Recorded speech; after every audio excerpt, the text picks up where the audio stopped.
Hi everybody, and welcome to this Level Up session. Level Up is a series of short presentations by expert librarians. Topics include tools, databases, research strategies, and other things you may not have been aware of that the library offers, along with introducing you to the librarians who are available to help you with your research and your projects. This Level Up session is on fake news. Many items get labeled as fake news, and the phrase itself has become politicized. This presentation will use the terms disinformation and misinformation. Disinformation is the deliberate creation or sharing of false information to mislead people. Misinformation, the act of sharing information without realizing it's wrong. So why do you need to be concerned about disinformation? Well, think about our environment, and all living things need safe, clean water to live and thrive. When water is polluted, it poisons and kills. In the information ecosystem, true information and knowing about trusted sources makes for a healthy and civil society. As individuals, we have an ethical and moral obligation to not pass on disinformation or misinformation.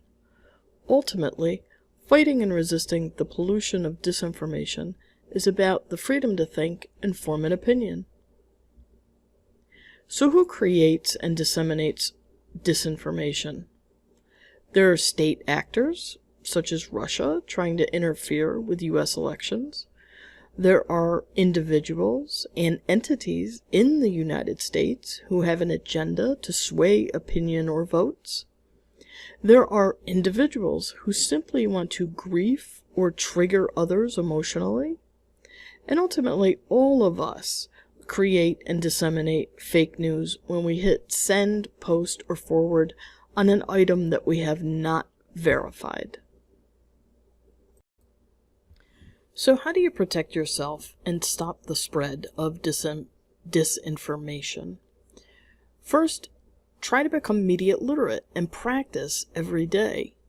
Learn how to be your own fact checker and understand your emotional reaction to figure out if you're being manipulated by a news story. Resist hitting post or forward until you know something is true. So, start with becoming media literate by knowing your news diet. You can do an audit of what news you consume regularly. We have a worksheet that'll be available on the info guide and the YouTube channel that will help you visualize the different news sources and articles that you are consuming on a daily, weekly, or monthly basis. This will help you understand where you're getting your news, so that next you can start to vet out those sources. So we call this love, longevity, ownership, values, and extras, and we have a worksheet to go with this. So on this worksheet, you'll be able to start to parse out, well, how long has this source been around? Who are the owners of this particular source? What type of values do they state that they have? And are there some extras? What else is there that you've observed about this source, about this publisher of a newspaper, or this media company that owns a broadcast station? What else might you want somebody else to know about this source? So after you've vetted out the publisher or the media owner for the source, you can then start to look at the articles and stories that are being passed on to you or that you were consuming regularly. And we call this doing an article biopsy. And the elements of an article biopsy are to look at the framing of an article, the authorship, the actual content, the takeaways, and the significance. So framing is how language and visuals are used to present a story. And stories can be presented in a very factual way, or they can be presented with a particular opinion implied. So this is an example of a headline from the Equifax hacking incident years ago. Equifax victims may face another hassle in buying an iPhone. The word victims and hassle are implying something that one might react to a little bit emotionally. Freezing your credit could make it more difficult to finance an iPhone. The second headline, trying to communicate the same ideas but in a less emotional way. And then the third headline is very factual. The incident could impact smartphone consumers, and it's bordering on neutral. Now, this article is very tame by many standards, and I'm using it to introduce this idea of how language is used to frame without using a polarizing article so that people can start to see these elements without reacting to the content themselves. So the worksheet can help you do this. The headline helps us see that we've gone from a hot story that might really engage people to a colder story that's simply fact-based and people may not react to, but it's providing information that can be helpful to consumers. Authorship is the next thing we look at, and you can Google individuals who are listed in the byline to see what their background is. So when you Google Ken Sweet, you'll find that he lists himself as a reporter for the AP, and if we have vetted out AP in our previous Loving Our Resources, we've understood how long the AP has been around, how they do their job, who owns them, and then we also start to understand the author. What are his credentials? What are his education? How much experience does he have on this job or as a reporter in general? Next, we look at the content of an article, and that's drawing out the facts that you find in the article. An article will contain facts, descriptions, interviews, and images. It may also have slight analysis or inferences about what they think might be happening next. That will usually come in the form of interviews of experts. And in this example, you can see that we've drawn out a fact. 143 million Americans had Social Security numbers hacked, and then we went to the Equifax investor relations site to confirm this. And then we tried to confirm other facts. The third one listed is trying to confirm who an expert was who was quoted in the article. And a lot of this was accomplished through Google, but it will vary finding and confirming facts. And this is time-consuming, it is tedious, and most people don't want to do it. But being your own fact-checker is one of the best ways to be an informed news consumer. Next, we look at the takeaways. So in this article, what were the intended takeaways? Well, it's helping to inform you that freezing your credit could make it difficult to finance or take out a loan for an iPhone. There are also personal takeaways that someone might have.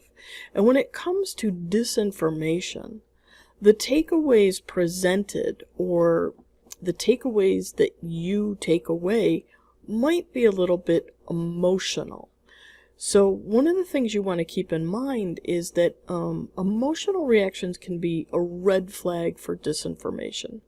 One of the big motivators to create disinformation is to divide people and dehumanize segments of the population.